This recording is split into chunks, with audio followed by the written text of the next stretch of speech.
مصطفیٰ کا ہے، میرے آقا اللہ کی چاہت ہے، میرے آقا اللہ کی چاہت ہے، حسین مصطفیٰ کی چاہت ہے۔ اس لیے لوگوں، ذکر حسین ذکر مصطفیٰ ہے، اور ذکر مصطفیٰ ذکر خدا ہے، ذکر خدا ہے۔ اس لیے ہم خدا اور مصطفیٰ کا ذکر کریں گے بشکل ذکر حسین۔ کوئی مت سوچے کہ ہم حسین کا ذکر کر رہے ہیں، بلکہ ہم حسین کے ذکر کی صورت میں مولا کا ذکر کر رہے ہیں، مولا کے مصطفیٰ کا ذکر کر رہے ہیں۔ بات سمجھ آئی؟ اب جو موضوع ہے وہ سن لیجئے۔ موضوع میرے ذمہ لگایا گیا کہ شہادت امام حسین علیہ السلام کا تاریخی اور سیاسی پس منظر بیان کیا جائے، اور میں نے ڈسکس کیا یہ موضوع، تو میں نے مناسب جانا کہ اس موضوع کو 2 حصوں میں تقسیم کیا جائے۔ کتنے حصوں میں؟ 2 حصوں میں۔ ایک حصہ جو پہلا ہوگا وہ تاریخی اور سیاسی پس منظر سے پہلے ہم اس کا ایمانی، روحانی اور دینی پس منظر بیان کریں گے۔ اس سے قبل یہ جاننا ضروری ہے، پہلے یہ بات جاننا ضروری ہے کہ شہادت امام حسین یہ کوئی تاریخی واقعہ نہیں ہے، یہ کوئی حادثہ نہیں ہے، یہ واقعہ اس طرح کا واقعہ نہیں ہے کہ جیسے کسی پر ظلم ہوتا ہے، کوئی قتل ہو جاتا، اس طرح کا واقعہ نہیں ہے، بلکہ اس کا ایک دینی ایمانی پس منظر ہے۔ پہلے ابتدا وہاں سے کرتے ہیں، اور اس کا میں اشارہ کرتا ہوں، پھر بات آگے بڑھاؤں گا۔ اس کا پس منظر یہ ہے کہ سیدنا ابراہیم علیہ السلام اور سیدنا اسماعیل علیہ السلام کی جو عظیم قربانی تھی، وہ جو عظیم قربانی تھی، وہ آزمائش جو تھی، اس کی ابتدا اسماعیل تھا، اور اس امتحان اور آزمائش کی انتہا حسین بنا۔ یہ ہے اس کا حقیقی پس منظر، ایمانی اور روحانی۔ وہ کیسے؟ توجہ سے بیٹھیں گے انشاءاللہ، رکے گا کچھ نہیں، اترتا جائے گا۔ یہ پیچھے تک جو دوست اب آپ بیٹھے ہیں، بات سمجھ آ رہی ہے؟ بولیے، پیچھے آواز کلیئر ہے؟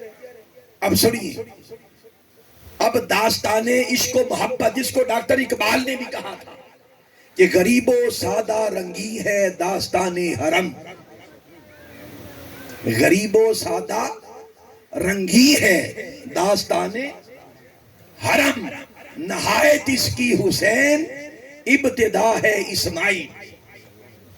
یعنی اسماعیل علیہ السلام سے اس آزمائش کی ابتدا ہوئی، اور اس کی انتہا شہادت امام حسین پر۔ کس طرح؟ اب وہ واقعہ سنیے۔ وہ اس طرح کہ حضرت ابراہیم علیہ السلام، آپ جانتے ہیں کہ 90 برس کی عمر ہو گئی، کتنی صاحب؟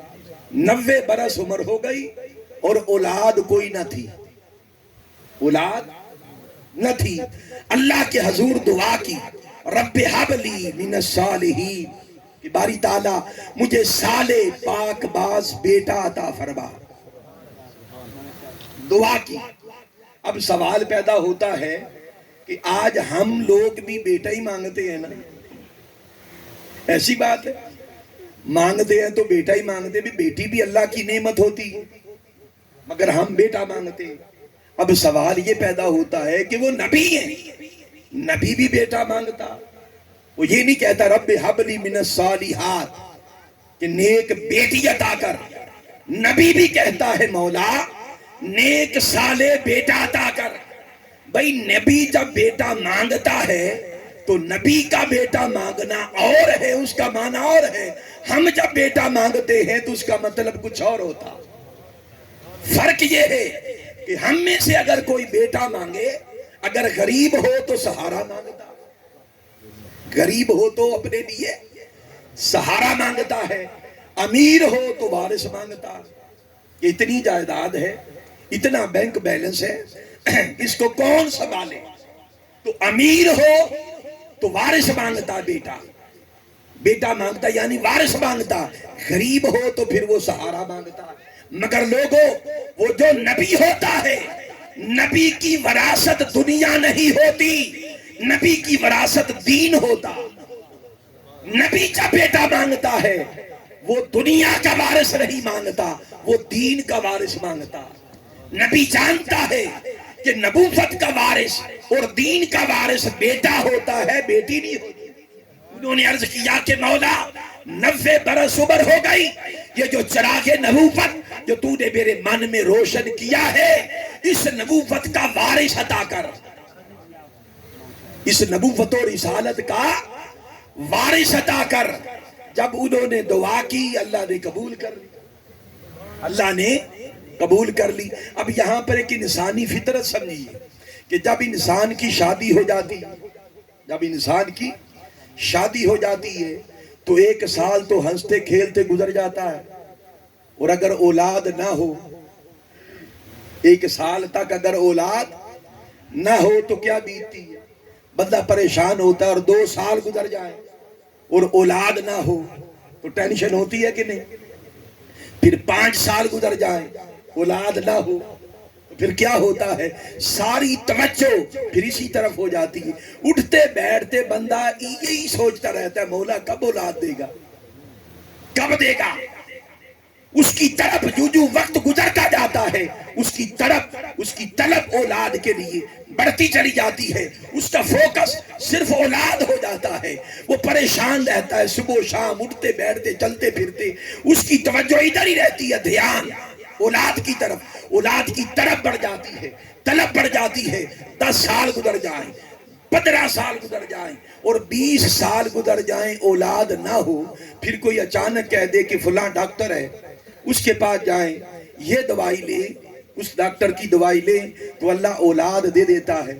تو پھر امید پیدا ہوتی ہے کسی صاحب، پھر وہ دوڑا جاتا ہے اس ڈاکٹر کے پاس، علاج کرواتا ہے، دوائی استعمال کرتا ہے، سال ہا سال، پھر اولاد نہیں ہوتی، پھر امید ٹوٹ جاتی۔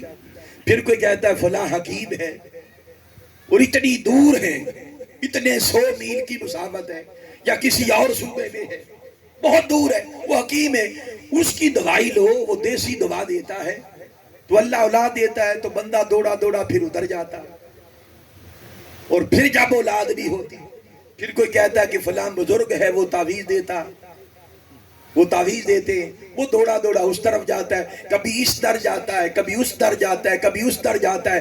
امید کبھی بنتی ہے، کبھی ٹوٹتی ہے، کبھی بنتی ہے، کبھی ٹوٹتی ہے۔ لوگوں، جو وقت گزرتا جاتا ہے، اولاد کی طرف میں، طلب میں، رغبت میں، محبت میں، چاہت میں اضافہ ہوتا چلا جاتا ہے۔ اور اگر 20 سال کے بعد بھلے بیٹا نہ بھی ہو، بیٹی بھی اگر اللہ دے دے تو اتنی خوشی ہوتی ہے کہ اگر پہلے سال بیٹا مل جاتا اتنی خوشی نہ ہوتی جتنی 20 سال انتظار کے بعد بیٹی ملنے پر خوشی ہوئی۔ نعرہ تکبیر، نعرہ رسالت، نعرہ حیدری، حسینیت، یزیدیت۔ اب بات کرنے کا مطلب یہ ہے کہ جو وقت گزرتا ہے اولاد کے لیے طلب بڑھتی ہے، طلب بڑھتی ہے، اور 20 سال گزر جائیں، 25 سال گزر جائیں، اور اگر اللہ بیٹی بھی دے دے تو بندہ اتنا خوش ہوتا ہے، اتنا راضی ہوتا ہے کہ اب ڈرتا رہتا ہے، مولا اب یہ نعمت چھن نہ جائے، یہ ہر وقت میری آنکھوں کے سامنے رہے، یہ ہر وقت میرے پاس رہے، یہ نعمت مولا مجھ سے چھن نہ جائے۔ اب یہ انسانی فطرت، اس کو ذرا سامنے رکھیں۔ اب چلے آئیں حضرت ابراہیم علیہ السلام کی طرف۔ 90 سال عمر ہے اور 25 سال کی عمر میں آپ کی شادی ہوتی ہے، تو شادی کو کتنا عرصہ گزر گیا؟ بولیے 65 سال۔ کتنے سال؟ 65 سال شادی کو ہو گئے اور اولاد نہیں۔ نہ جانے اولاد کی رغبت کتنی بڑھ چکی ہوگی، اولاد کی چاہت میں کتنا اضافہ ہو چکا ہوگا، اولاد کی طلب اور طرف کتنی زیادہ ہو چکی ہوگی۔ 65 سال گزر گئے، اب جا کے جب دعا کی اللہ نے بشارت دے دی، وَبَشَّرْنَاهُ بِغُلَامٍ حَلِيمٍ، بس ہم نے ابراہیم کو ایک غلام جوان سال، غلام سے مراد جوان سال حلیم بیٹے کی خوشخبری سنا دی، خوشخبری سنا دی۔ اب یہاں پر ایک بات سمجھے، یہ بات شاید آپ نے پہلی بار سنی ہے، یہ جو بات کرنے لگا ہوں، یہ جو فرمایا بے غلام حلیم، کہ ہم نے ان کو غلام حلیم بیٹے کی خوشخبری سنائی۔ یہ جو لفظ غلام، یہ وہ غلام نہیں جو ہم سمجھتے ہیں قاری صاحب، یہ وہ غلام نہیں جو وہ جو غلام غلابی لفظ استعمال، وہ غلام نہیں۔ یہاں پر غلام سے مراد ہے کہ انسان کی جو عمر جو آگے بڑھتی ہے، عمر کے مختلف حصوں کے مختلف نام ہوتے ہیں۔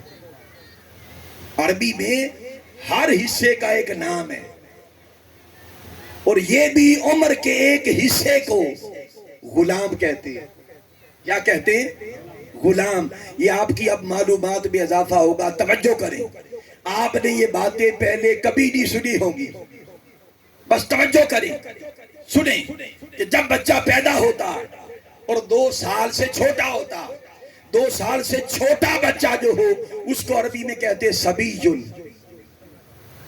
اس کو کیا کہتے ہیں؟ صبیٌ۔ جب لفظ صبی بولا جاتا ہے تو خبر ہو جاتی ہے کہ ہے مرد، ہے مرد، مگر مرد ایسا ہے کہ جو 2 سال سے چھوٹا۔ لفظ صبیٌ سے خبر ہو جاتی ہے۔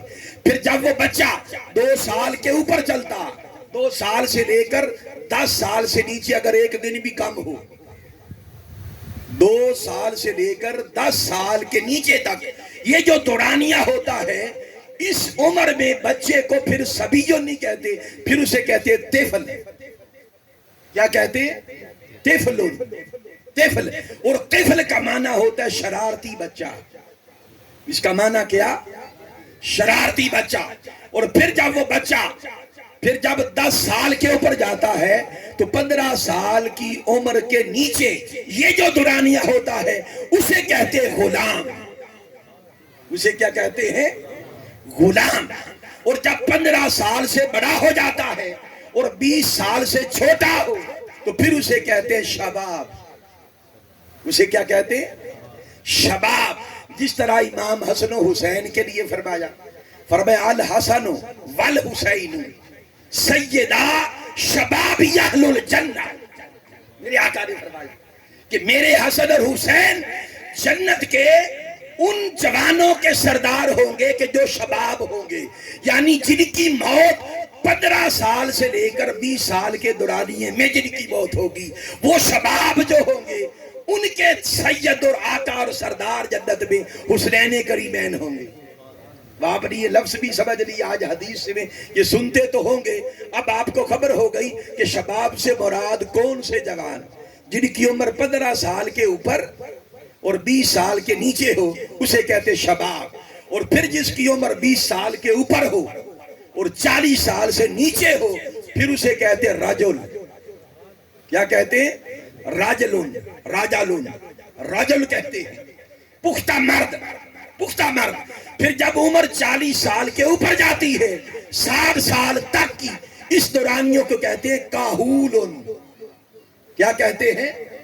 کاہولن۔ اور یہ لفظ بھی حدیث مبارکہ میں آئے، میرے آقا نے ابو بکر و عمر کے لیے فرمایا، جس طرح حسنین کریمین کے لیے فرمایا الحسن والحسین سیدہ شباب اہل الجنہ، اور ابو بکر و عمر کے لیے فرمایا ابو بکر و عمر سیدہ کاہول اہل الجنہ۔ حدیث کی سمجھ آ گئی؟ جب فرمایا سیدہ کاہول اہل الجنہ، اس کا مطلب یہ ہوا کہ ابو بکر و عمر جنت کے ان مردوں کے سردار ہوں گے جن کی عمر 40 سال سے لے کر 60 سال کے درمیان میں ہو، انہیں کہتے کاہول۔ انہیں کیا کہتے؟ کاہول۔ اور پھر جب 60 سال کے اوپر عمر جائے، چاہے 100 سال تک چلی جائے، اس سے اوپر جتنی بھی بندہ عمر پائے پھر اسے کہتے شیخ۔ کیا کہتے ہیں؟ شیخ۔ یہ بات سمجھ آ گئی؟ جی زیادہ مشکل تو نہیں تھی، سمجھ آ گئی؟ اسے آپ آدھے عربی دان ہو جائیں گے. جب بھی لفظ آئے گا کاہول آپ کو پتا چل جائے گا کہ اس کی عمر کتنی ہوگی. جب لفظ آئے گا غلام آپ کو خبر ہو جائے گی یہ کتنی عمر کا ہوگا. جب لفظ آئے رجل پتا چل جائے گا کہ زیادہ سے زیادہ کتنی اس کی عمر ہوگی. جب شیخ کہہ دیا جائے شیخ کبیر تو پھر خبر ہو جائے گی 60 سال کے اوپر ہے. یہ 60 سال کے تو آسانی ہو جائے گی عربی سمجھ رہے ہیں. اب چلے آئے اللہ رب العزت نے فرمایا فبشرناہ بغلام حلیم، یعنی غلام وہ جو 10 سال سے لے کر 15 سال کا دورانیہ عمر کا ہوتا ہے اسے غلام کہتے ہیں. ارے آپ نے غلامی کا دور، غلام کا دور بھی پایا، شباب کا دور بھی پایا، رجل کا دور بھی پایا، اور آپ نے کاہول کا دور بھی پایا، اور شیخ کبیر کا دور بھی، اکبر کا دور بھی پایا. مگر کیا وجہ ہے؟ کچھ اور نہیں کہا، غلام کہا. خاص طور پر اس حصے کا ذکر اس لیے کیا کہ اس عمر میں 13 سال کی عمر تھی. اس عمر میں ان کے ہاتھ پر، اسماعیل کے ہاتھ پر ایک ایسا واقعہ رونما ہوگا عرش والے بھی حیران ہوگے، عرش والے بھی حیران ہوگے، فرش والے بھی حیران ہوگے. اس لیے بے غلام کہا. کیا کہا؟ بے غلام. وہ بیٹا آگے. اب آگے بڑھتے ہیں، اب آگے بڑھتے ہیں. بات کو ذرا میں مختصر کر لیتا ہوں. آگے بڑھتے، بچہ پیدا ہو گیا اور فلما بلغ معہ السعی، جب ان کے ساتھ دوڑنے کی عمر کو پہنچا، وہ بچہ ان کے ساتھ دوڑنے کی عمر کو پہنچا. پہلے تو انسانی فطرت دیکھیے کہ 65 سال کے بعد بچہ پیدا ہوا تو محبت کا عالم کیا ہوگا، رغبت کا، چاہت کا، الفت کا، اور طلب اور طرب کتنی بڑی ہوگی.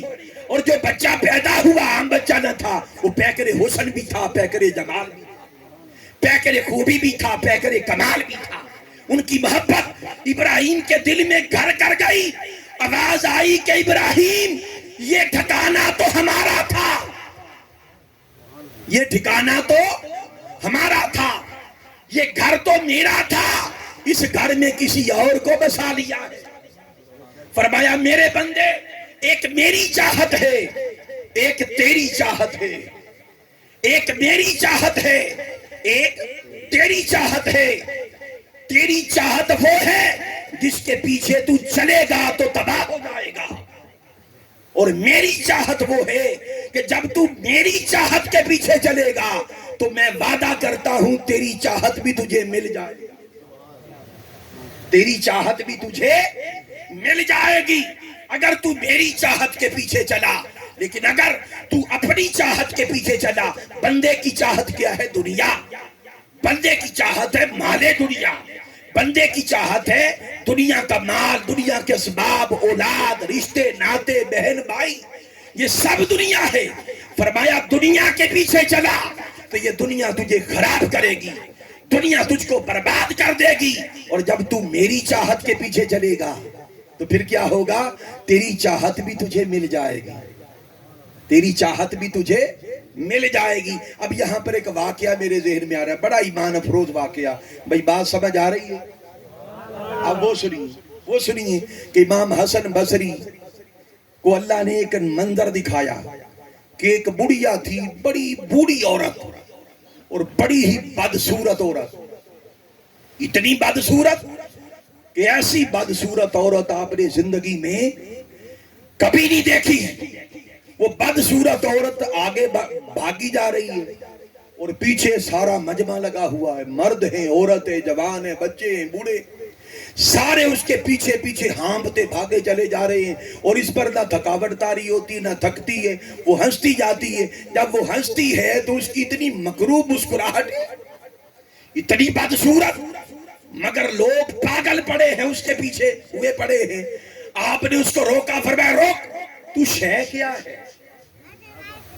اے بوڑھی عورت، نہ تجھ میں حسن ہے نہ جوانی ہے، تو شے کیا ہے؟ تو ہے کیا شے؟ وہ کہنے لگی کہ حسن بصری تو نے مجھ سے مکھ پھیر رکھا ہے، اس لیے تو نہیں جانتا میں کون ہوں. میں تعارف کرواتی ہوں، میں دنیا ہوں، میں دنیا ہوں.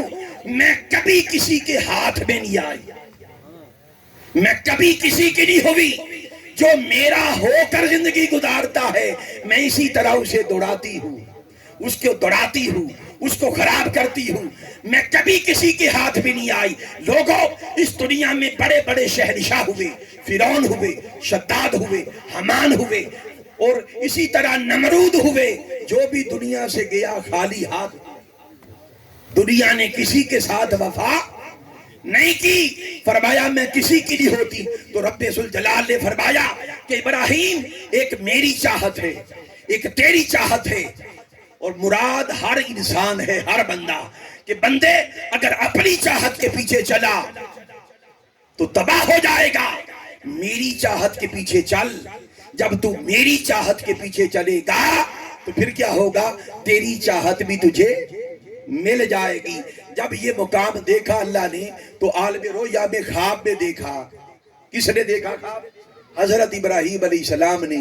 حکم ہوا کہ ابراہیم پیاری شے ذبح کر دے، پیاری شے ذبح کر دے۔ اگر آپ سے کہا جائے کہ پیاری شے ذبح کر دے تو جس سے آپ پیار کرتے ہیں اسی کو ذبح کریں گے، حالانکہ پیار اولاد سے زیادہ کرتے، کبھی ذہن میں آئے گا کہ اولاد کو بھی ذبح کرنا؟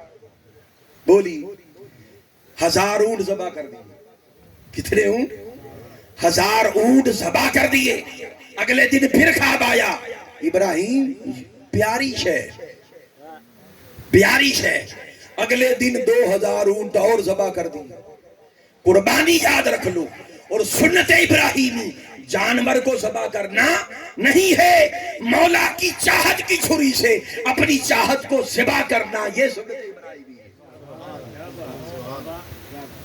اگر جانور ذبح کرنا سنت ابراہیمی ہوتی، اسی کا نام قربانی ہوتا، تو وہ 3000 کر چکے، وہ تو 3000 کر چکے۔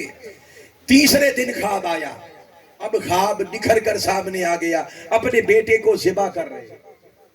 جب بیٹے کو ذبح کرتے دیکھا تو جان گئے، پہچان گئے، اور جس دن جانے وہ 9 ذوالحج تھا۔ وہ کیا تھا؟ 9 ذوالحج، اور 9 ذوالحج کا دن اسے کہتے یوم عرفہ۔ کیا کہتے؟ یوم عرفہ۔ عرفہ کا مطلب ہوتا ہے پہچاننا، اللہ کے حکم کو، اللہ کی منشا کو جان لیا، پہچان لیا، اس لیے اس دن کو یوم عرفہ کہتے ہیں، یوم عرفہ کہتے ہیں۔ اب اگلا دن آیا، رات کے وقت خواب دیکھا، اور اپنے بیٹے سے فرمایا یا بنیا انی ارا فی المنام انی اذبحک، میں تجھے ذبح کرتا ہوں۔ بیٹے نے کیا کہا؟ یا ابت افعل ما تؤمر، کہ ابا جان آپ کو جو حکم ہوا ہے وہ کر گزریے، وہ کر گزریے۔ اب یہاں پر میں مختصر کرتا ہوں، باپ بیٹا تیار ہو گئے۔ فلما اسلما، دونوں نے سر جھکا دیے۔ وَتَلَّهُ لِلْجَبِينِ، باپ نے بیٹے کو ذبح کرنے کے لیے پیشانی کے بل لٹا دیا، پیشانی کے بل لٹا دیا، اور چھری تیز چلا دی، مگر چھری کو کاٹنے کا حکم نہ تھا، کاٹنے کا حکم نہ تھا۔ وجہ کیا تھی؟ اسماعیل کی پیشانی میں نور محمدی چمک رہا تھا، نور محمدی چمک رہا تھا۔ ارے وہ نور محمدی جو آدم علیہ السلام کی پشت میں تھا تو فرشتے طواف کرتے تھے، فرشتے طواف کرتے تھے۔ وہ نور محمدی جو یونس علیہ السلام کی پیشانی میں چمکا تو مچھلی کے پیٹ میں 40 دن رہے مگر محفوظ رہے۔ نعرہ تکبیر، نعرہ رسالت، نعرہ خلافت، نعرہ حیدری، شہدائے کربلا۔ وہ نور محمدی، وہ نور محمدی جو حضرت نوح علیہ السلام کی پیشانی میں چمکا تو اس کے صدقے سے کشتی نوح ڈوبی نہیں، کشتی نوح ڈوبی نہیں۔ اور یہی نور محمدی حضرت اسماعیل علیہ السلام کی پیشانی میں چمک رہا ہے، چمک رہا ہے، اس کے صدقے سے وہ بچ گئے۔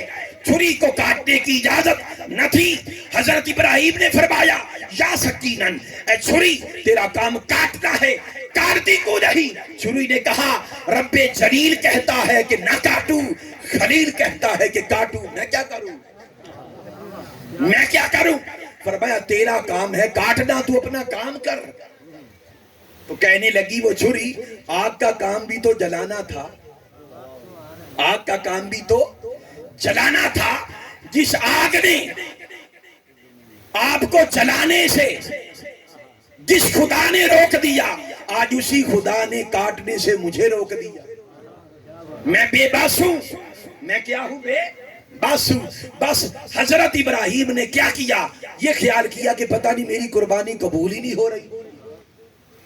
یہ غم تھا، نوک کو پکڑا اور اسماعیل علیہ السلام کی گردن پر رکھا اور آنکھیں بند کر لی، کیونکہ باپ تھے اور باپ کی چاہت تھی، باپ کی محبت تھی، باپ کی محبتوں کا مرکز تھا اسماعیل۔ نوک رکھی، آنکھیں بند کی اور زور لگایا، اندر تک چھری دھنستی چلی گئی، خون کا فوارہ نکلا، گرم گرم خون کا فوارہ اچھلا۔ خوش ہو گئے کہ قربانی ہو گئی، مگر جب آنکھ کھولی وہ اسماعیل نہ تھے، وہ ایک مینڈا ذبح پڑا ہوا تھا۔ اسماعیل کھڑے مسکرا رہے، جبرائیل کھڑا ہے۔ آپ نے دیکھا یہ کیا ہوا؟ آواز آئی یا ابراہیم نادیناہ، یا ابراہیم قد صدقت الرؤیا۔ تو خاموش ہو جا، چپ ہو جا، اب بس کر، اب تو بس کر، رک جا۔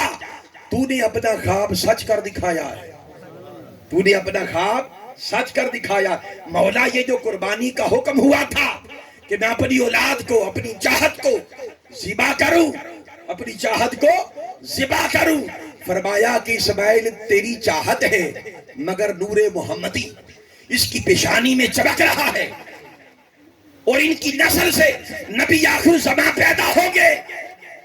مولا پھر کیا کیا جائے؟ فرمایا فدیناہ بذبح عظیم، قربانی تیری نسل سے لی جائے گی۔ قربانی قبول کی گئی، موخر ہو گئی، سیمپل کے طور پر، علامت کے طور پر مینڈا ذبح کر دیا گیا، مگر جسے کہا کہ فدیناہ بذبح عظیم، اللہ نے ذبح اسماعیل کو عظیم ذبح کے ساتھ فدیہ کر دیا، عظیم ذبح کے ساتھ، ذبح عظیم کے ساتھ فدیہ کر دیا۔ اس ذبح عظیم سے مراد کیا ہے؟ عام طور پر لوگ کہتے ہیں وہ مینڈا جو ذبح ہوا، یہی کہتے ہیں نا۔ لوگوں مجھے بتاؤ کہ حضرت ابراہیم کا بیٹا ہو، پیغمبر زادہ ہو، اس کی قربانی کو تو قرآن ذبح کہے، انی اذبح، اسے ذبح کہے، اور ایک جانور کی قربانی عظیم کیسے ہو گئی؟ اس کے مقابلے عظیم کیسے ہو گئی؟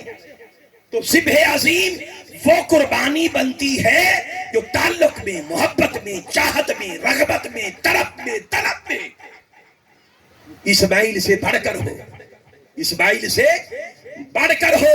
حقیقت یہ تھی کہ جب نور محمدی چمک رہا تھا، اس کے صدقے سے یہ قربانی مؤخر ہوئی، مگر وہ قربانی وجود محمد پر منتقل ہو گئی، وجود مصطفیٰ پر منتقل ہو گئی۔ اب رب نے چاہا کہ محبوب اس قربانی کا محل اللہ نے، اس قربانی کا مظہر اللہ نے محبوب کی ذات کو نہیں بنایا، محبوب کے محبوب کو بنایا، حسین کو بنایا، حسین کو بنایا۔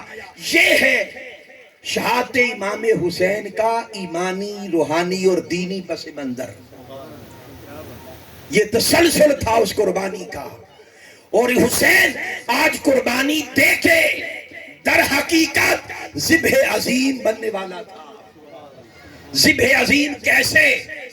کہ ابراہیم کے بیٹے اسماعیل اور حضور کے بیٹے حسین۔ ارے اسماعیل ذبح کہلائے کیوں؟ کہ وہ ابراہیم کے بیٹے، حسین عظیم کہلائے کہ وہ مصطفیٰ کے بیٹے۔ نسبت کو دیکھیے، وہ حضرت ابراہیم کے فرزند، یہ مصطفیٰ کے فرزند، وہ حضرت ابراہیم کی چاہت اور حسین مصطفیٰ کی چاہت۔ یہ ہے اس کا ایمانی اور روحانی پس منظر۔ یہ آپ نے سن لیا۔ اب حصول برکت کے لیے درود و سلام پڑھیں، الصلاۃ والسلام علیک یا رسول اللہ۔ پھر دوسرے حصے کی طرف ہم چلے آتے ہیں۔ پانی دیں۔ نعرہ تکبیر، نعرہ رسالت، نعرہ خلافت، نعرہ حیدری، شہدائے کربلا، کربلا کے شاہ حسین.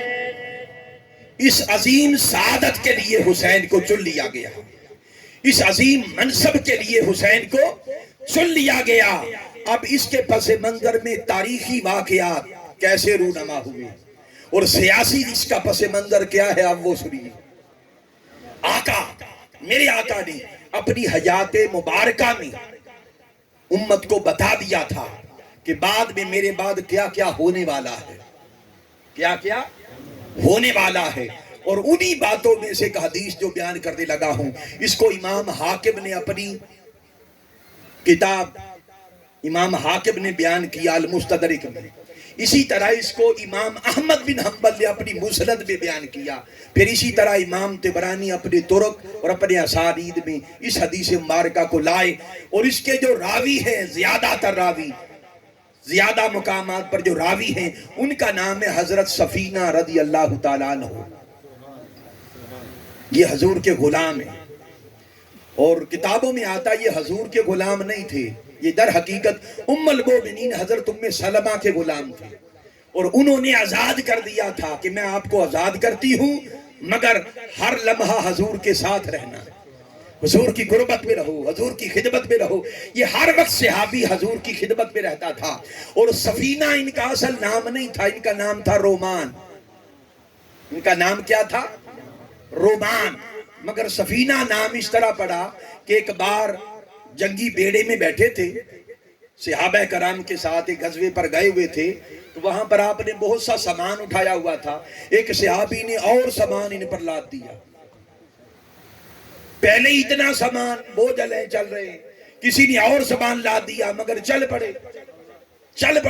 میرے آقا کی نگاہ پڑی، میرے آقا کی نگاہ پڑی تو مسکرا کر میرے آقا نے صحابی سے فرمایا انت سفینہ، سفینہ تو تو خود ہے، کشتی تو تو خود ہے.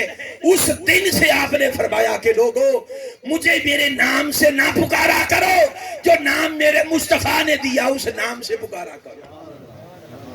یہ ہے حضرت سفینہ رضی اللہ تعالیٰ عنہ. ان سے مروی ہے زیادہ طرق میں یہ حدیث مبارکہ. وہ سنیے، میرے آقا نے فرمایا الخلافت بعدی 30 سنہ، کہ خلافت میرے بعد، اب غور کریں، خلافت میرے بعد 30 برس تک رہے گی. پھر کیا ہوگا؟ ثم تکون ملکا، پھر ملوکیت کی ابتدا ہوگی، پھر ملوکیت بادشاہت شروع ہو جائے گی. فرمایا کہ 30 برس تک میرے بعد خلافت راشدہ رہے گی، خلافت راشدہ رہے گی. اب حضور کی یہ پیشین گوئی، حضور کی یہ پیشین گوئی، اس کو ذہن میں رکھیں. اور پھر دیکھیں خلیفہ اول سیدنا ابو بکر صدیق رضی اللہ تعالیٰ عنہ، ان کی خلافت کی مدت کتنی ہے؟ 2.5 برس. اب کلیکشن کرتے جائیں، کتنے برس؟ 2.5 برس. پھر خلیفہ دوم سیدنا عمر فاروق رضی اللہ تعالیٰ کی خلافت ہے 10 سال. کتنے ہو گئے جی؟ 12.5 برس. پھر خلیفہ سوم سیدنا عثمان غنی ذو النورین، پھر 12 برس یہ خلافت کے عہدے پر متمکن رہے. کتنے ہو گئے؟ 24.5 برس. پھر 5 برس مولا علی شیر خدا اس عہدے پر رہے. کتنے ہو گئے؟ 29.5 برس. اور پھر 6 ماہ، کتنے ماہ؟ 6 ماہ مولا حسن، امام حسن مجتبی 6 ماہ تک اس عہدے پر متمکن رہے. تو یہ 6 ماہ امام حسن کے ڈال کے یہ 30 سال پر مشتمل دورانیہ حضور کے بعد یہ جو 30 سال ہیں یہ خلافت راشدہ کے سال ہیں. یہ کیا ہے؟ خلافت راشدہ کے سال ہیں. اب یہاں پر ایک بات سمجھیے، جب یہ حدیث آپ سے مروی ہوئی آگے چلی تو کسی نے حضرت سفینہ سے پوچھا کہ یہ جو بنو امیہ کے لوگ ہیں وہ کہتے ہیں کہ حضرت امیر معاویہ رضی اللہ تعالیٰ عنہ نے جو کچھ بھی کیا تھا حق کیا تھا، وہ جو بھی کیا تھا وہ حق کیا تھا. تو آپ نے فرمایا حضرت سفینہ فرمایا یہ جو ابن الزرقہ ہے، یہ جو مروان کی اولاد ہے، ان لوگوں کو کہتے تھے مروان کی اولاد، یہ جو مروان کی اولاد ہیں یہ اس دنیا میں بھی جھوٹے ہیں، اگلی دنیا میں بھی جھوٹے ہوں گے۔ آپ میری بات سمجھے؟ اسی طرح غیر مقلدوں کے بہت بڑے امام ہیں، علامہ ابن تیمیہ آپ نے نام سنا ہوگا، اور آج بھی سعودی عرب میں سب سے زیادہ بڑا فتویٰ انہی کا چلتا ہے، علامہ ابن تیمیہ۔ ان کی بات کر رہا ہوں کہ ان سے کسی نے پوچھا کہ حضرت امیر معاویہ نے جو کیا وہ حق کیا، اور مولا علی شیر خدا کی خلافت راشدہ نہ تھی، اور بنو امیہ کے اندر جو حکومت چلی وہ بھی خلافت راشدہ تھی۔ یہ سن کر علامہ ابن تیمیہ نے کہا کہ جو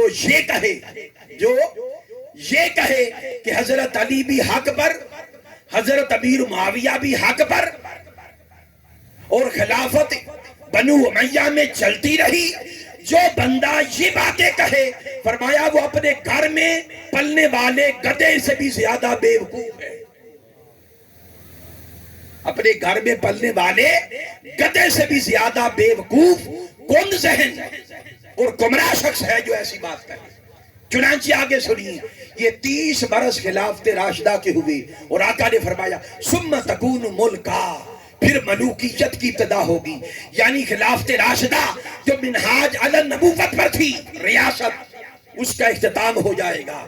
اب اس میں بادشاہت کے عنصر، ملوکیت، اسلامی حکومت بھی اسے کہہ سکتے ہیں، اسے اسلامی حکومت کا بھی نام دیا جا سکتا ہے۔ چنانچہ ملوکیت کی ابتدا ہوگی۔ اب سنیے کہ جب مولا علی شیر خدا خلیفہ بنے تو خلیفہ بنتے ہی اب ذرا کان کھول کر بڑی نازک باتیں میں کرنے لگا، اور ایک ایک فکرہ بڑی میں احتیاط سے بولوں گا۔ کچی صاحب آپ ریکارڈنگ کر رہے ہیں، بعد میں اگر کوئی رولا ڈالے تو ریکارڈنگ آپ کے پاس ہے، توجہ سے سنیے گا انشاءاللہ بڑی احتیاط کے ساتھ۔ جو ہمارا اہل سنت کا عقیدہ ہے میں اس طرح بیان کروں گا کہ جس طرح تیز دھاری تلوار کے اوپر کوئی چلتا ہے، میں اس انداز سے انشاءاللہ آپ کو بات سمجھ بھی آ جائے گی، نہ ادھر جاؤں گا نہ ادھر جاؤں گا۔ بے ادبی اور گستاخی ہمارا شیوا نہیں ہے، مگر چونکہ موضوع دیا گیا ہے کہ شہادت امام حسین کے تاریخی کا پس منظر، تاریخی پس منظر اور اس کا سیاسی پس منظر، مولا علی شیر خدا، توجہ کریں، اب دھیان سے میری گفتگو سنیے گا، توجہ ہے بھائی، جو سو رہے ہیں ان کو یوں کر کے ذرا بیدار کر دیں، بے شک کر دیں، اب ذرا جاگ کے بیٹھے۔ جب مولا علی شیر خدا نے خلافت کا عہدہ سنبھال لیا تو پہلے دن سے دمشق کے اندر، دمشق کے گورنر تھے حضرت امیر معاویہ رضی اللہ تعالیٰ عنہ، وہ گورنر تھے دمشق کے، اور انہوں نے مولا علی شیر خدا کی خلافت کو قبول نہ کیا، مولا علی شیر خدا کی خلافت کو قبول نہ کیا، اور اس کا ریزن یہ بتایا گیا کہ وہ چاہتے تھے کہ حضرت عثمان غنی رضی اللہ تعالیٰ عنہ کا بدلہ پہلے لیا جائے، باقی کام بعد میں، پہلے ان کا قصاص لیا جائے۔ مگر مولا علی شیر خدا کا موقف یہ تھا کہ نہیں، قاتل بھاگے نہیں جا رہے، ان پر مقدمہ چلے گا، کیس چلے گا، وقت لگے گا، مگر خارجیوں کا فتنہ پل بڑھ رہا ہے، پہلے ان کی جڑوں کو کاٹا جائے گا۔ اس اختلاف کی بنا پر حضرت امیر معاویہ رضی اللہ تعالیٰ عنہ نے آپ کی خلافت کا انکار کیا اور آپ کی حکومت کو نہ مانا، اور اپنی الگ حکومت کا دمشق کے اندر، شام میں اور دیگر ارد گرد کے گورنروں کو اپنے ساتھ ملا کے اپنی الگ حکومت کا اعلان کر دیا۔ یہ اسی طرح تھا جیسے ریاست کے اندر ریاست بنانا، اب یہ جو اقدام تھا الگ جدا گانا اعلان حکومت، ایک جدا ریاست قائم کر دی گئی۔ اب یہ جو اقدام تھا ذرا کھلے آنکھوں کے ساتھ اور کھلے کانوں کے ساتھ سنیے، یہ جو اقدام تھا ائمہ اہل سنت کے ہاں حضرت امیر معاویہ رضی اللہ تعالیٰ عنہ کی بہت بڑی سیاسی خطا تھی، ان کی سیاسی خطا تھی، یہ ان سے بہت بڑی غلطی ہوئی، مگر چونکہ صحابی ہیں، چونکہ حضور کے صحابی ہیں، اور میرے آقا نے اپنے صحابہ کے لیے فرمایا الصحابی کلہم عدول، میرے آقا نے فرمایا میرے صحابہ کے بارے میں بدگمانی نہ کیا کرو، میرے صحابہ کے بارے میں بدگمانی نہ کیا کرو، میرے سارے صحابہ عادل ہیں، میرے سارے صحابہ عادل ہیں۔ اس امر رسول کو سامنے رکھ کر، اور وہ صحابی ہیں، شرف صحابیت کو سامنے رکھ کر ہم بدنیتی کو ان کی طرف منسوب نہیں کرتے، اور صحابی ہونے کے ناطے اسی طرح ان کا ادب کرتے ہیں جس طرح دوسرے صحابہ کا ادب کرتے ہیں۔ یہ ہمارا عقیدہ ہے اہل سنت کا، اور یہی ہمارے شیخ حضور شیخ الاسلام ڈاکٹر محمد طاہر القادری کا عقیدہ کہ محض صحابی شرف صحابیت کی بنا پر ہم ان کا دفاع ذات کا اس طرح کرتے ہیں کہ بدنیتی کو ان کی طرف منسوب نہیں کرتے، مگر ان کے اقدام کو خطا کہتے ہیں اور خطا اجتہادی کہتے ہیں تاکہ ادب قائم رہے، تاکہ ادب قائم رہے۔ خطا اجتہادی بدنیتی کو ان کی طرف منسوب نہیں کرتے، جو بندہ بدنیتی ان کی طرف منسوب کرے، ان کو گالی گلوچ دے، ان پر تان و تشریح کے تیر برسائے اور ان کی گستاخی کرے، یہ قطعاً حرام ہے، اس لیے کہ حقائق جتنے بھی بڑے ہوں سن کر پڑھ کر دماغ خراب ہوتا ہے۔ ارے حقائق جتنے بھی بڑے ہوں، کچی صاحب، حقائق جتنے بھی بڑے ہوں مگر ساری حقیقتوں سے بڑی حقیقت ادب ہے، ساری حقیقتوں سے بڑی حقیقت ادب ہے۔ بارگاہ مصطفیٰ کا ادب ہر واقعہ سے بڑا ہے، بارگاہ مصطفیٰ کا ادب، نسبت مصطفیٰ کا ادب ہر شے سے بڑا ہے۔ واقعات جتنے بھی ہوئے آقا کا حکم سامنے ہے، آقا کی نسبت سامنے ہے، آقا کی نسبت سامنے ہے، اور پھر مولا علی شیر خدا کا بیہیو اور رویہ سامنے ہے۔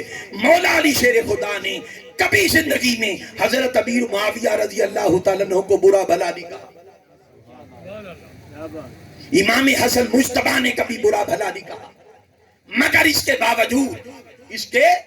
باوجود ہم اتنا کہتے ہیں، اور اس میں کوئی گستاخی نہیں ہے، گستاخی نہیں، کہ صحابی ہیں، ایسے صحابی ان کا ادب ہے، مگر وہ جو اقدام مولا علی شیر خدا کے خلاف تھا، مولا علی شیر خدا خلیفہ برحق تھے، آپ کی خلافت راشدہ تھی، اور آپ نے سیاسی طور پر برحق حکومت کے خلاف، خلیفہ راشد کے خلاف ایک قسم کی سیاسی بغاوت کی تھی، مگر اس کے باوجود ہم ان کی بے ادبی نہیں کرتے، ان کی شخصیت کی طرف بدنیتی منسوب نہیں کرتے، مگر ان کے اقدام کا بھی دفاع نہیں کرتے۔ ہم کہتے خطا ہے، کیا کہتے ہیں؟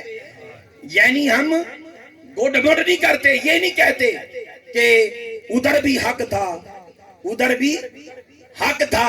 جو بندہ اس طرح کی بات کہے وہ نرا جاہل ہے، جو بندہ ایسی بات کہے کہ بھئی وہ بھی صحابی یہ بھی صحابی، ادھر بھی حق تھا ادھر بھی حق تھا، نہیں، حق صرف مولا کائنات کی طرف، یہ اہل سنت کا عقیدہ، حق مولا حسین مولا علی کی طرف تھا، مولا علی کی طرف، اور حضرت امیر معاویہ رضی اللہ تعالیٰ عنہ سے خطا ہوئی، اور خطا اجتہادی شرف صحابیت کی بنا، اگر کوئی اور ہوتا، صحابی نہ ہوتا، کوئی اور ہوتا تو اس پر بڑا بھاری فتویٰ لگتا کہ خلیفہ راشد کے خلاف بغاوت کی۔ اگر کوئی اور ہوتا، صحابیت کی بنا پر ان کی بچت ہو گئی، بدنیتی ان کی طرف منسوب نہیں کرتے، نہ کرنا جائز ہے، کہ آقا نے فرمایا میرے سب صحابہ عادل ہیں، بس بات ختم آقا کے حکم کے سامنے، بات ختم آقا کی نسبت کے سامنے۔ مگر جب بھی بیان کریں گے حق مولا علی شیر خدا کے ساتھ تھا، اور یہی کی عقیدہ اعلیٰ حضرت امام احمد رضا خان رحمت اللہ علیہ کا ہے۔ ان سے جب سوال کیا گیا تو آپ نے فرمایا حق، کیا فرمایا؟ حق بدست حیدر کرار، حق بدست حیدر کرار امیر معاویہ بھی ہمارے سروں کا تاج، ان کا بھی ہم ادب کرتے ہیں، صحابی ہیں، اور ایک صحابی کا درجہ وقت کے غوث اور کتبوں سے بھی بڑا ہوتا ہے، اس لیے گستاخی نہیں کرتے۔ مگر جب حق کہیں گے تو حق مولا علی شیر خدا کے ساتھ، اور اگر ہم اس دور میں ہوتے تو خدا کی عزت کی قسم مولا علی شیر خدا کا گروہ ہم ان کے ساتھ ہوتے، ہم ان کا گروہ ہوتے۔ آج بھی ہم کہتے ہیں ہم مولا علی شیر خدا کا گروہ، مگر حضرت امیر معاویہ کی گستاخی نہیں کرتے، ان کی خطا کو خطا اجتہادی کہتے ہیں۔ بات ختم ہو گئی جی، کلیئر ہو گئی، یعنی گستاخی بھی نہیں کرنی اور کنسیپٹ بھی کلیئر رکھنا ہے۔ جو کہے کہ بھئی پتہ نہیں حق ادھر تھا یا ادھر تھا، اس طرح کی باتیں، بھئی یہ ڈنڈی نہ مارا کرو، ساری دنیا کا معلوم ہے حق ادھر تھا، حق ادھر ہے۔ مولا علی شیر خدا کے مقابلے میں جو بھی آیا ہر معاملے میں مولا علی شیر خدا حق پر تھے اور دوسری طرف خطا پر تھی، اور وہ خطا اجتہادی تھی۔ بات ختم ہو گئی۔ اب آگے چلتے کہ جب حضرت مولا علی شیر خدا کی شہادت ہو گئی، جب ان کی شہادت ہوئی اور امام حسن، کیا امام حسن مجتبی وہ خلیفہ ہو گئے، توجہ کریں۔ اب جو وقت مجھے دیا گیا تھا وہ تقریباً ہونے والا یا ہو گیا جی، ابھی تھوڑا وقت باقی ہے، میں تیزی کے ساتھ بات کو میں مختصر کرتا ہوں۔ امام حسن نے جب دیکھا کہ امت میں دڑے بندی ہو چکی ہے، فساد کا، خون خرابے کا یہ سلسلہ بند نہیں ہو رہا، اور میرے آقا نے بشیر گوئی بھی کی تھی، میرا یہ بیٹا سردار ہے، میرا یہ بیٹا، یعنی اشارہ کیا کیا، حق سرداری کا اسی کا ہے، حق اسی کا ہے، مگر یہ میرا بیٹا امت کی خاطر اپنا حق چھوڑ دے گا تاکہ امت کو خون خرابہ سے بچایا جائے، اور امت کے دونوں گروہوں میں صلح کرا دے گا۔ چنانچہ جب 6 ماہ گزر گئے اور حالات قابو میں نہ آئے تو آپ نے صلح کرنے کا فیصلہ کر لیا۔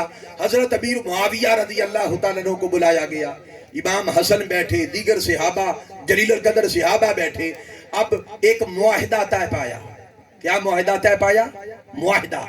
اب وہ معاہدہ عام طور پر لوگ بیان کرتے ہوئے گھبراتے ہیں، کتراتے ہیں، وہ کہتے ہیں اس سے بے ادبی کا راستہ کھلتا۔ وہ کیا کہتے ہیں؟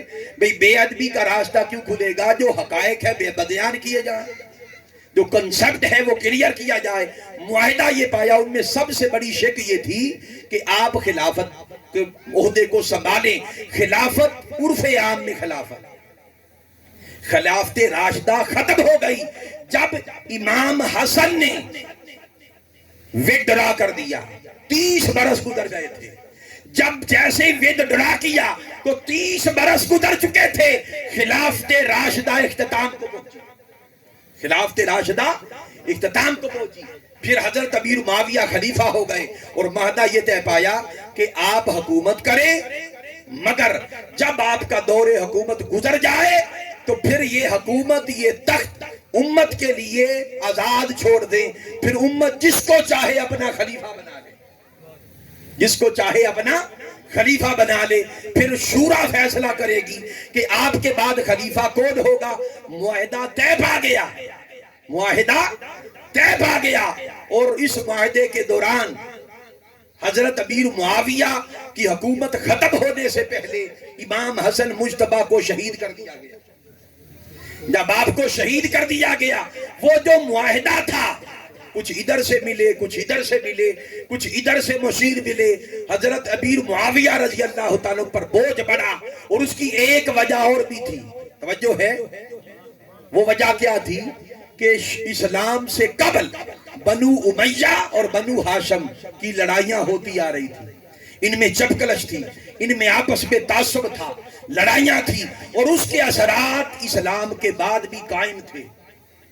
اس کے اثرات اسلام کے بعد بھی ابھی جو مسلمان ہو گئے وہ سچے مومن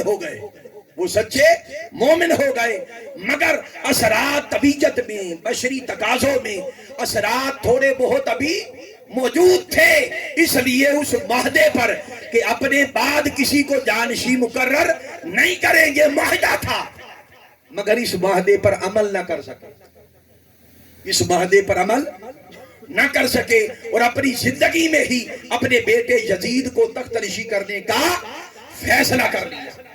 جب فیصلہ ہو گیا یزید کو تخت نشی کرنے کا، اب اس کا سبب کیا تھا، معاہدے پر عمل کیوں نہ ہوا، اس پر کئی بحثیں چلتی ہیں۔ کوئی کیا کہتا ہے، کوئی کیا کہتا ہے، کوئی کیا کہتا ہے، کوئی کہتا ہے کہ خاندان کی محبت تھی کہ یہ حکومت میرے خاندان میں رہے، کوئی کہتا تھا کہ بیٹے کی محبت تھی، کوئی کہتا تھا کہ ادھر نہ چلی جائے حکومت، اس طرح کی کئی باتیں، اور ایک وجہ یہ بیان کی جاتی ہے اور اس میں شرف صحابیت کا ادب ہے، ہم اسی کو لیتے ہیں، وہ یہ کہ حضرت امیر معاویہ رضی اللہ تعالیٰ عنہ یہ چاہتے تھے کہ اگر میں اسی طرح تخت کو خالی چھوڑ کے فوت ہو گیا، دنیا سے چلا گیا، تو تخت کے لیے پھر جنگیں شروع ہو جائیں گی، بنو امیہ سے بھی کچھ لوگ کھڑے ہو جائیں گے مدعی بن کر، ادھر سے بھی کھڑے ہو جائیں گے، اور یہ جو خون خرابے کا سلسلہ بند ہوا پھر شروع نہ ہو جائے، اس لیے نیک نیتی کی بنا پر اپنے بیٹے یزید کو تخت نشی کرنے کا فیصلہ کر لیا، مگر انہیں اندازہ نہیں تھا یہ کتنا بے ایمان ہے اور کتنا بے حیا ہے، اس بات کا انہیں اندازہ نہ تھا۔ المختصر یہ، اب آگے بڑھتے ہیں، حضرت امیر معاویہ رضی اللہ تعالیٰ عنہ کا انتقال ہو گیا، اور انتقال سے قبل یزید کو بلا کے سمجھاتے تھے کہ بیٹے میری بات، لوگ کہتے کہ یہ یزید اوباش ہے، یہ زانی ہے، یہ فاسق ہے، یہ فاجر ہے، آپ کہتے کہ جب حکومت کی ذمہ داری بوجھ پڑے گا تو پھر یہ ٹھیک ہو جائے گا، اپنے معاملات کو درست کر لے گا، مگر انہیں اندازہ نہیں تھا یہ ہے کتنا بد لحاظ ہے، کتنا بڑا بد لحاظ، بے حیا اور بے ایمان، اس کا اندازہ آپ کو نہ تھا۔ چنانچہ آپ نے کسی کی نہیں سنی اور راہیں ہموار کر دی، بیٹے کو بلایا اور کہنے لگے کہ بیٹا میں نے ایسے حالات پیدا کر دیے ہیں کہ ہر کوئی تیری تخت نشینی کو مانے گا، مگر 4 جلیل القدر صحابہ ایسے ہیں وہ کبھی بھی پیچھے نہیں ہٹیں گے، تجھے نہیں مانیں گے، وہ تجھے نہیں مانیں گے۔ وہ کون؟ فرمایا وہ امام حسن مجتبی، حسین مجتبی، حسین ابن علی، دوسرے ہیں عبداللہ ابن زبیر، تیسرے عبداللہ ابن عمر، اور تیسرے ہیں عبد الرحمن بن ابی بکر۔ بیٹے ان کے ساتھ سختی نہ کرنا، اور خاص طور پر حسین ہماری قرابت والا ہے اور اس سے بھی بڑھ کر کے حضور کا شہزادہ ہے، ان کے ساتھ زیادتی نہ کرنا، اور خلافت کو ابو بکر و عمر کے طریقے کے مطابق چلانا۔ اس نے کہا کہ نہیں میں سنت کے مطابق چلاؤں گا، اس نے کیا کہا؟ میں قرآن و سنت کے مطابق چلاؤں گا، یعنی انکار کر دیا کہ ابو بکر و عمر کے مطابق نہیں، میں قرآن و سنت کے مطابق۔ کیوں کہا؟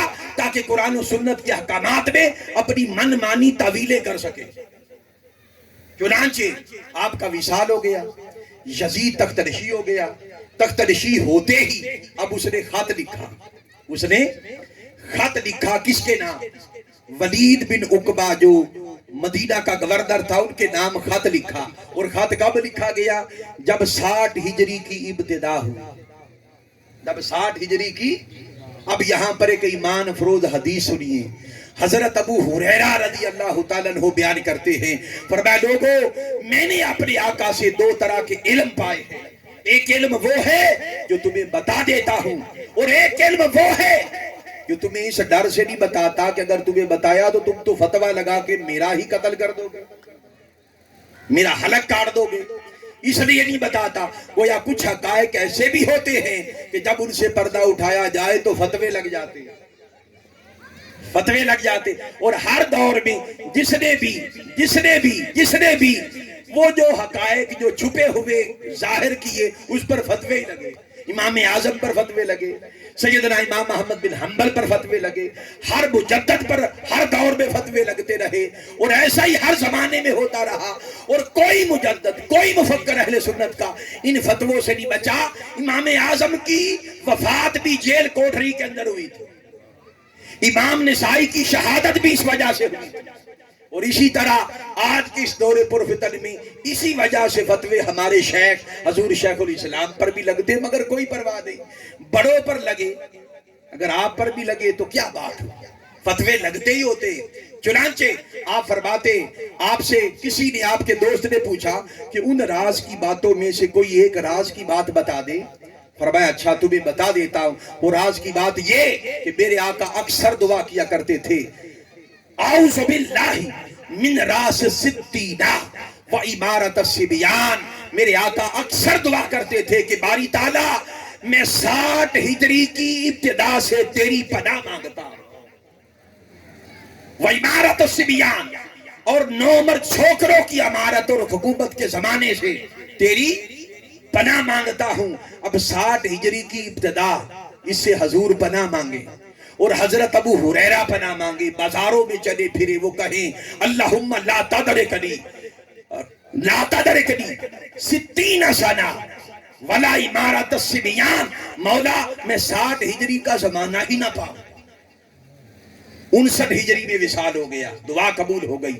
1 سال پہلے فوت ہو گئے اور 60 ہجری کو یزید تخت نشین ہوتا، 60 ہجری کو یزید تخت نشین ہوا، تو گویا اسی یزید کی حکومت سے میرے آقا پناہ مانگتے تھے، حضرت ابو ہریرہ پناہ مانگتے تھے۔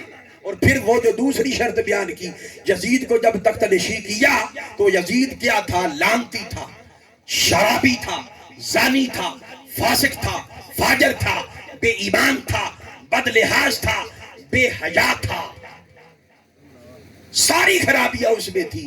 گویا عمارت الصبیان کی شرط بھی پوری ہو گئی، اس نے خط لکھ دیا، وہ جو غاصبانہ ملوکیت کی اس کی ابتدا ہو گئی۔ خط لکھا ولید بن عقبہ کے نام کہ حسین کو بلاؤ اور میری بیعت کے لیے کہو، اگر بیعت کرنے کے لیے تیار ہو تو ٹھیک ہے، اگر بیعت کرنے کے لیے تیار نہ ہو تو انہیں زندان میں ڈال دو، ان پر سختی کرو۔ اس طرح کا حکم بھیجا، اور مروان بن حکم بھی ساتھ آیا کہ میں اپنی نگرانی میں یہ کروں، دیکھوں گا کہ یہ ولید بن عقبہ کرتا کیا۔ وہ اہل آل رسول سے محبت کرنے والا شخص تھا، اس نے پیغام بھجوایا ان صحابہ کو بھی اور مولا حسین کو بھی۔ جب پیغام پہنچایا تو دیگر صحابہ تو ادھر گئے ہی نہیں، وہ تو مکہ کی طرف چلے گئے کہ ہم تو یزید کی بیعت نہیں کریں گے۔ خبر ہو گئی کہ حضرت امیر معاویہ کا انتقال ہو گیا، اب یزید کی بیعت کے لیے ہمیں مجبور کیا جائے گا، ہم تو کسی صورت میں اس کی بیعت نہیں کریں گے۔ وہ چلے گئے مکہ کی طرف۔ آپ اللہ کے شیر تھے، آپ نے فرمایا میں جاتا ہوں۔ آپ چلے گئے ولید بن عقبہ کے پاس، وہاں پر گئے، جا کر بیٹھے، آپ نے نگاہ کی مروان بن حکم بھی بیٹھا، آپ بیٹھ کے جا کے انہوں نے کہا ولید بن عقبہ نے حضرت امیر معاویہ رضی اللہ تعالیٰ عنہ کا انتقال ہو گیا۔ آپ نے تعزیت فرمائی، انا للہ و انا الیہ راجعون کہا اور مغفرت کی دعا فرمائی۔ پھر کہنے لگا کہ یہ خط دیکھیں امام علی مقام، یزید چاہتا ہے کہ آپ اس کی حکومت کو مان لیں اور اس کی بیعت کر لی۔ جب یہ بات سنی جلال میں آ کر کھڑے ہو گئے اور کھڑے ہو کر فرمایا کہ یزید جیسے شخص کی بیعت مجھ سے بند کمرے میں مطالبہ نہ کرو، مجمع عام میں آؤ، ادھر آ کے مطالبہ کرو۔ آپ جب چلے تو مروان بن حکم بولا کہ ولید موقع اچھا ہے، حسین کو جانے مت دینا، پکڑ دو، زندان میں ڈال دو یا قتل کر دو۔ یزید، امیر یزید تجھے کچھ نہیں کہے گا، یا قتل کر دو، اگر تجھ سے یہ کام نہیں ہو سکتا تو زندان میں ڈال دو۔ اگر حسین بچ کے اب چلا گیا تو پکڑنا مشکل ہو جائے گا، پھر حسین قابو میں نہیں آئے گا۔ یہ بات امام حسین نے سنی اور شیر کی طرح پلٹے اور پلٹ کر فرمایا کہ مروان بن حکم تو مجھے قتل کرے گا؟ ارے تو مجھے قتل کیا کرے گا؟ ہماری مرضی کے بغیر روئے زمین پر کوئی فرد ایسا نہیں کہ کوئی کام ہم سے کروا لے، ہماری مرضی کے بغیر ہم وہ کرتے ہیں جو حق ہوتا، کسی کے کہنے پر کچھ نہیں کرتے۔ اور آپ نے فرمایا مجھے قتل کرنے کی دھمکی دینے والوں سنو، میں کون ہوں؟ انا حسین ابن علی بن ابی طالب۔ وہ خاموش ہو گئے، چلے گئے، اور جب واپس آئے تو آپ کو خبر ہو گئی یہ شعبان کا مہینہ تھا، حرمت والے لوگوں مہینے تھے. اب چند منٹ میری گفتگو کے رہ گئے, توجہ سے سنیے, آخری حصہ ہے, اس کے بعد میری موضوع کا انشاءاللہ اختتام ہو جائے گا. وہ سنیے, امام علی مقام نے دیکھ لیا یزید باز نہیں آئے گا, یہ سختی کرے گا, یہ لشکر بھیجے گا, میرے حامی تلوار اٹھائیں گے. مدینہ میرے نانا کا مدینہ, جس کی حرمت کا تقدس واجب ہے, یہ پامال ہو جائے گا. میرے چچا عثمان جنہوں نے شہادت گوارا کر لی تھی مگر اپنے حق میں تلوار اٹھانے کی اجازت نہ دی تھی کہ آقا کے مدینہ کی حرمت پامال نہ ہو. آج میری وجہ سے ایسا نہ ہو تو مکہ چھوڑنے کا فیصلہ کر. اب ذرا مدینہ چھوڑنے کا فیصلہ کر لیا. اب لوگوں ذرا دل تھام کے بتاؤ, مدینہ چھوڑنا کوئی عام بات ہے؟ کوئی معمولی بات ہے؟ اعظم چشتی فرمایا کرتے تھے کہ جہاں بدن سے نکلتی ہے اعظم, کوئی آسا ہے مدینہ سے جدا ہونا. روتے آنسوؤں کے ساتھ رات کا وقت ہے. ادھر فرمایا تیاری کرو صبح مکہ جانا ہے, تیاری کرو اپنے خانوادے سے فرمایا. اور ادھر رات کا وقت ہے, سیدہ کائنات اپنی امی جان کے روضہ انور پر آ گئے اور رو پڑے. عرض کی امی جان مجھے دیکھے, میں آپ کا حسین ہوں. امی جان میں وہ حسین ہوں جس حسین کو بڑے پیار سے آپ نے پالا. امی جان میں وہ حسین ہوں جس حسین کو آپ نے قرآن کی لوریاں پڑھ پڑھ کر سلایا تھا, وہ حسین جس کو آپ نے اپنا دودھ پلایا. امی جان اب حسین مدینہ چھوڑ کے جا رہا ہے. آخری سلام عرض کیا اور آدھی رات تک بیٹھے وہاں پر روتے رہے. پھر امام حسن کے روزے پر آ گئے. امام علی مقام, ذرا اس منظر کو لوگوں ذہن میں لا. امام حسن کے بازار پر آئے اور روئے. عرض کیا بھائی جان, بھائی بھائیوں کا سہارا ہوتے, اگر آپ آج ہوتے تو میرا سہارا بنتا, اور یوں میں تنہا نہ ہوتا. آقا میرے بھائی میں تنہا نہ ہوتا. آج ساری امت کا بوجھ میرے اکیلے پر کندھوں پر آ گیا. امت کے حالات بد سے بدتر ہوتے چلے جا رہے ہیں, اور حالات ایسے ہو گئے ہیں کہ نانا جان کا مدینہ میں چھوڑ کے جا رہا ہوں.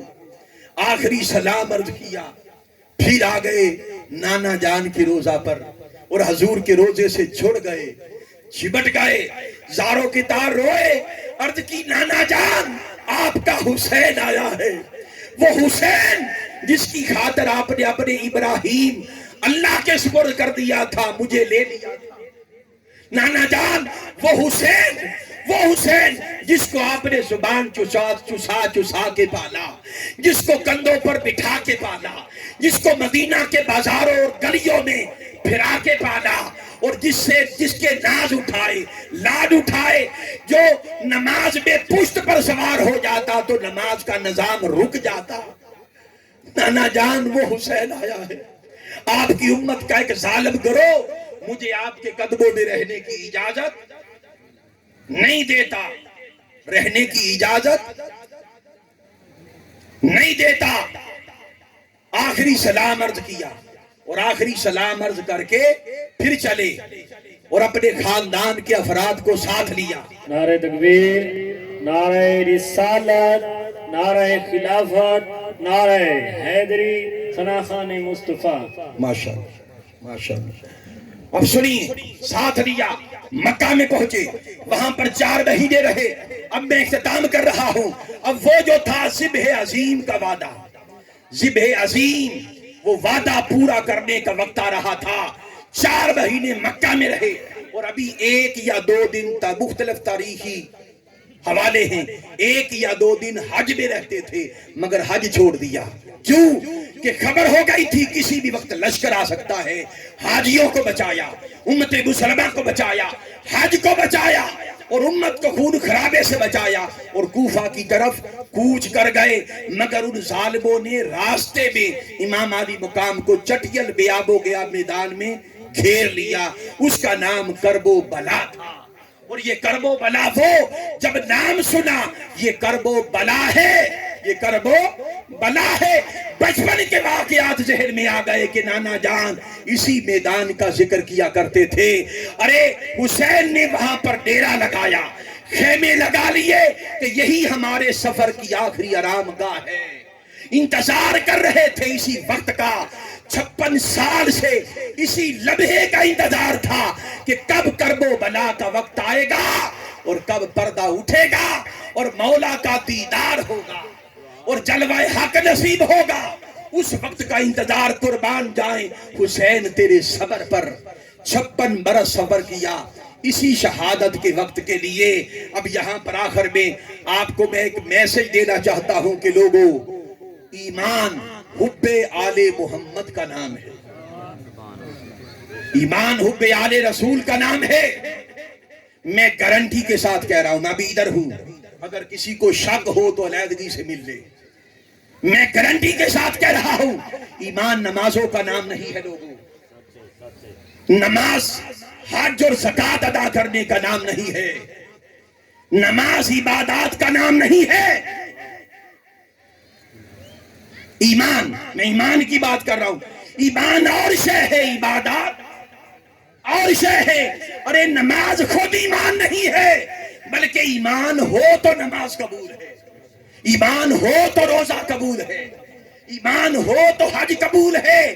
یہ ساری عبادات تو ہیں مگر خود ایمان نہیں ہے. ایمان ہے کیا؟ حب آل رسول کا نام.